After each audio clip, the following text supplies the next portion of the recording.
those guys came back. Gaskins looked looked like a tough injury. So, if there was one guy who looked like it'd be hard for him to get back, it'd be him. Which I think we'll see. He's a tough kid, and you ask Kim, he says he's playing. So, we'll see.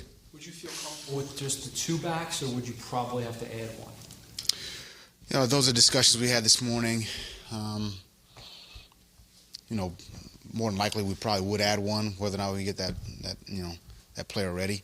On a week like this, it'd be a challenge. But if that was the case, then we'd probably add another one. We ask you every week, probably much to your amusement, maybe not, about Fitz starting. I'm going to ask you a different question. Is Fitz going to be a member of the team in 2020? I mean, I don't have a crystal ball here. I can tell you I love Fitz. I think he's done a great job for us. But those are conversations that are had at a later time. Those are exit meeting conversations. Those are conversations for Chris, myself, Brandon, the coaching staff. But he's done a great job for us this year. I love that he's our quarterback. Is there anything he has done that would prevent him from being back next year? No.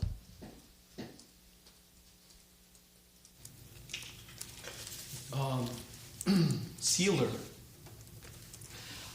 He seemed to do some things that stood out. What did you notice when reviewing his play? He plays hard. Plays with good technique. He tackles well. He made some big tackles for us, in the game. I would say in overtime there was, they did a good job of blocking. There was some space there for Mixon, and if Zach doesn't make that play, we probably don't win the game, to be honest with you. So I thought he played well. Had production really in a lot of areas. Breakups, tackles. He had a sack early. I thought he played a really good game. Spiegel was a guy that joined this team right at the beginning of the season. He's probably been one of the most ambitious, outgoing kind of players on your team. What has he kind of meant, to you guys during this rebuild here on this season? He's tough. He's smart. He works hard. Football's important to him. And he just wants to improve and get better on a daily basis. And, he does everything that he can from a preparation standpoint, from a meeting standpoint, from a film study standpoint, to try to become the best player he can be. And that's really all you can ask of any player. I noticed during the game when he got hurt by midfield, you came out all the way to come and see him. I guess, is there a personal, more of a personal connection there with him, or more of a concern maybe you have at the moment? I mean, I've gone out there for multiple players over the course of the year, so I don't think that's, anytime a player goes down, I try to get out there and check on him. So I didn't think I was doing anything out of the ordinary there. So, but I try to build a connection and build relationships with all of our players, and I feel like I've done that with Vince this year, and it's unfortunate that he had to go down and wasn't able to come back, but he's a tough kid, and I think he'll do everything to play this week. Brian, can you talk a little bit about this week's challenge? Going up playing New England end of December, they're obviously motivated. They need the game for playoff standing. Can you talk about the challenge facing your team? Well, it's obviously a very good team. It'll be a tough environment. A lot of good players, good coaching staff. So it'll be a major challenge for us.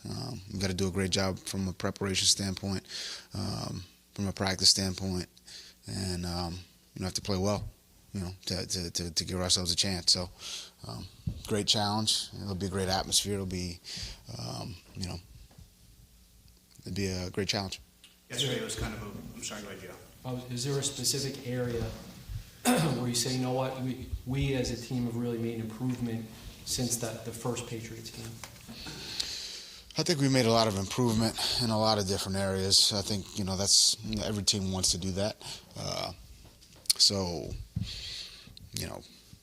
for me, it's preparation, the way we practice, the way we meet, the way we walk through. I mean, those are, that's the crux and the foundation of the things where I feel like we've gotten better.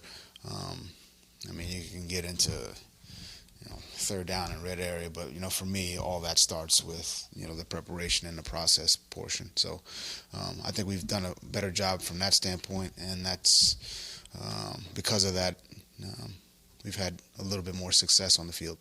The outcome of the game was obviously what you wanted yesterday, but probably not the process, how that last 6-7 minutes went. When you went back and watched it today, what stood out to you?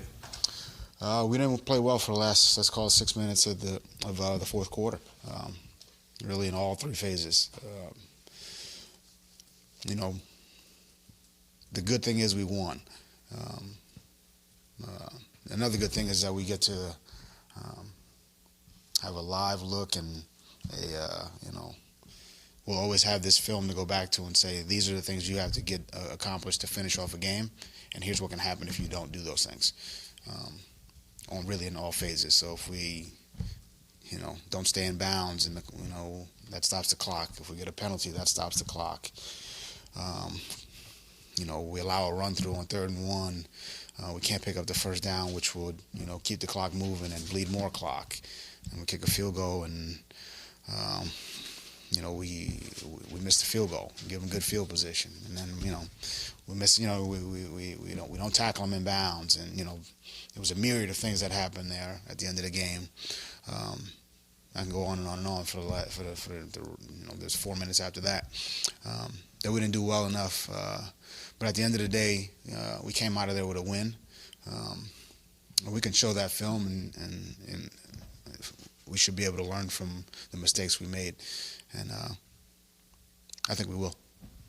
Talk with Charlton and Charles Harris were both inactive. Is there a chance that they could probably play this week? Definitely a chance. We're going through the game plan right now to see, obviously, what we feel like what gives us the best chance to win offensively, defensively in the kicking game, and if we feel like they give us a chance to play well and play with the style, the temperament that we're looking for, then they'll be in there. When you have certain players that may not give you the best chance to win, is it possibly something that you have to address in the offseason that maybe it's time to part ways with such player, or is it time to continue coaching? No, I mean, I think that's a week to week. A player X may give you a good chance this week, and may not be the case next week. So, look, if we're not looking to part ways with a guy because he can't, we don't feel like he fits for this specific game plan. That's we wouldn't do that. That's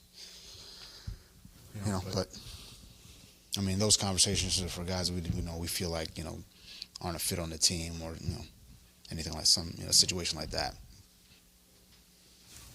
That's good. Thank you. Thanks, Coach.